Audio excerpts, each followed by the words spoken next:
Selepas beberapa hari, Ismail Sabri Yaakob memberikan keputusan bahwa beliau mengatakan debat melibatkan calon-calon Perdana Menteri untuk pilihan raya kali ini adalah satu perkara yang bukan budaya Malaysia. Hari ini sekali lagi Ismail Sabri Yaakob tampil membawa kejutan besar kepada Anwar Ibrahim, Muhyiddin Yassin dan Tun Mahathir Mohamad, ataupun 3 orang individu yang bakal menjadi Perdana Menteri ini, yaitu Ismail Sabri Yaakob, Muhyiddin Yassin dan Anwar Ibrahim. Kemarin Muhyiddin telah menyatakan kesediaannya untuk menyahut debat tersebut, tapi hari ini tampil pula Ismail Sabri Yaakob dengan jawapan yang lebih mengejutkan kita semua apabila Ismail Sabri Yaakob menjawab bahwa debat tidak bawa hasil, kata calon Perdana Menteri UMNO. Beri alasan lagi. Beliau kata debat tidak membawa hasil. Jadi kalau begitu, kenapakah ada dalam perdebatan di mana-mana untuk pendidikan pula? Datuk Seri Ismail Sabri Yaakob sekali lagi mengulangi pendirian tidak mahu menyahut cabaran untuk berdebat yang dibuat oleh pengerusi Pakatan Harapan PH, Datuk Seri Anwar Ibrahim. Calon Perdana Menteri dari UMNO itu kali ini memberi alasan debat tidak membawa sebarang hasil dan hanya setakat membawa penyokong bersorak dalam Dewan. Ia selepas pengerusi Perikatan Nasional PN Tan Sri Muhyiddin Yassin juga sudah menyatakan kesediaan untuk menyahut cabaran tersebut. Yang aku hairan, mengapa Perdana Menteri daripada UMNO seakan-akan jarang sekali bersedia untuk menyahut cabaran untuk berdebat. Bahkan di semasa Najib Razak menjadi Perdana Menteri dahulu, banyak kali diajak berdebat oleh pemimpin-pemimpin pembangkang. Tetapi Najib Razak tidak bersedia, tidak mahu berdebat. Tak tahulah kenapa mereka tidak berdebat, tidak mau berdebat, padahal mereka Perdana Menteri.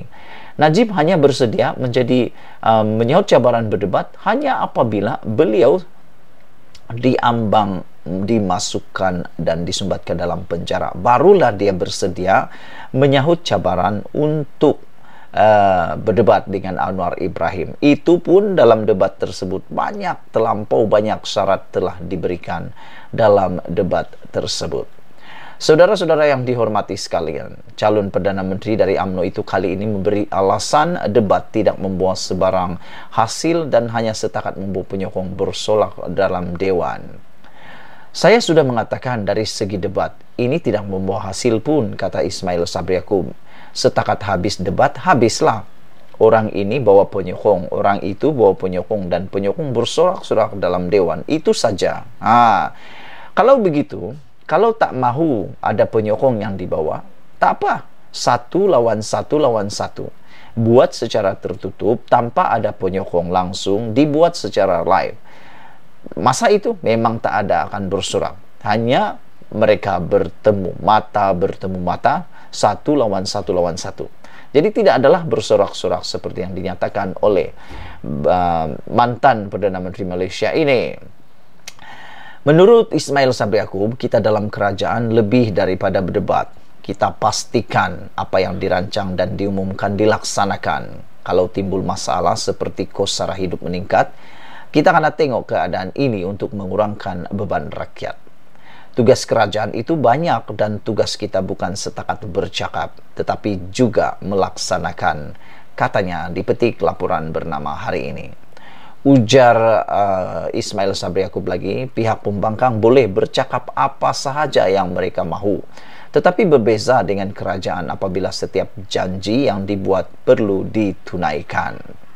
Mereka tidak perlu melaksanakan kerana mereka tidak akan dipertanggungjawabkan untuk melaksanakan perkara yang diperkatakan kerana mereka bukan kerajaan. Sedangkan kita kerajaan bila berjanji kita mesti laksanakan, jelasnya lagi. Sebelum itu, Anwar secara semasa ceramah di Temerloh baru-baru ini mencadangkan perdebatan antara calon Perdana Menteri daripada 3 parti.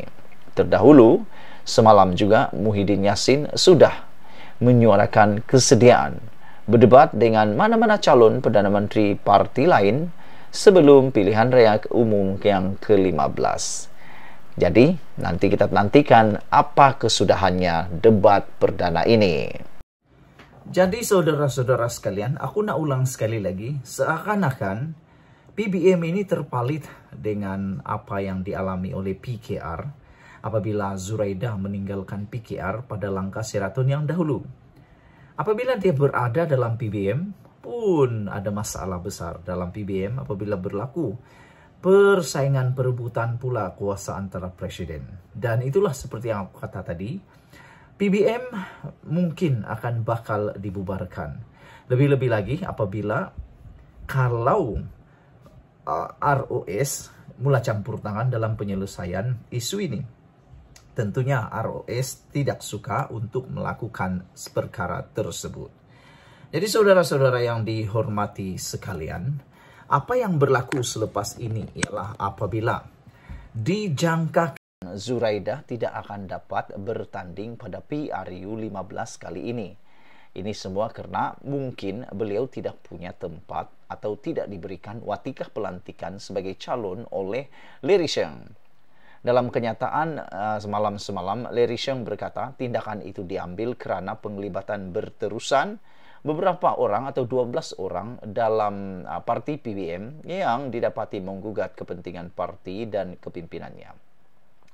Lee Risheng mengatakan, saya menolak dan mengutuk muslihat politik yang telah menjejaskan kepercayaan kepimpinan saya dan telah menyebabkan banyak kekeliruan kepada ahli parti dan masyarakat umum, kata Lee Risheng lagi.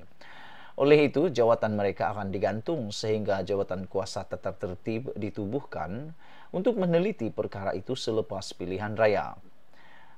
Jadi selepas pilihan raya, barulah keputusan diambil. Makna kata, apa jadi dengan Zuraida Kamarudin? Sambil menambah, Lee Risheng juga mengatakan mesyuarat Majelis Tertinggi akan diadakan Ahad ini di Sarawak untuk membincang dan menyelesaikan isu itu dengan segera. Menurutnya lagi, individu yang digantung tugas itu telah dimaklumkan melalui surat dan mereka tidak akan dijemput untuk menghadiri mesyuarat itu. Zuraida awal bulan ini secara rasmi dilantik sebagai Presiden PBM susulan mesyuarat Majelis Tertinggi Parti itu awal minggu ini. Seng yang merupakan Presiden pengasas PBM menggantung Setiausaha Agung Parti Hizwan Ahmad dan Ketua Penerangan Zakaria Abdul Hamid, kedua-duanya adalah sekutu Zuraida. Itu dia saudara-saudara sekalian, jangan lupa kamu tinggalkan komen Anda. Adakah Zuraida Kamarudin layak menjadi calon pada PRU 15 ini ataupun beliau sudah sah hilang kelayakan sebagai calon PRU karena tidak mendapat watika pelantikan, mungkin tidak akan mendapat watika pelantikan dengan penggantungan keahlian Lee Risheng ini. Kita jumpa lagi, tinggalkan komen kamu.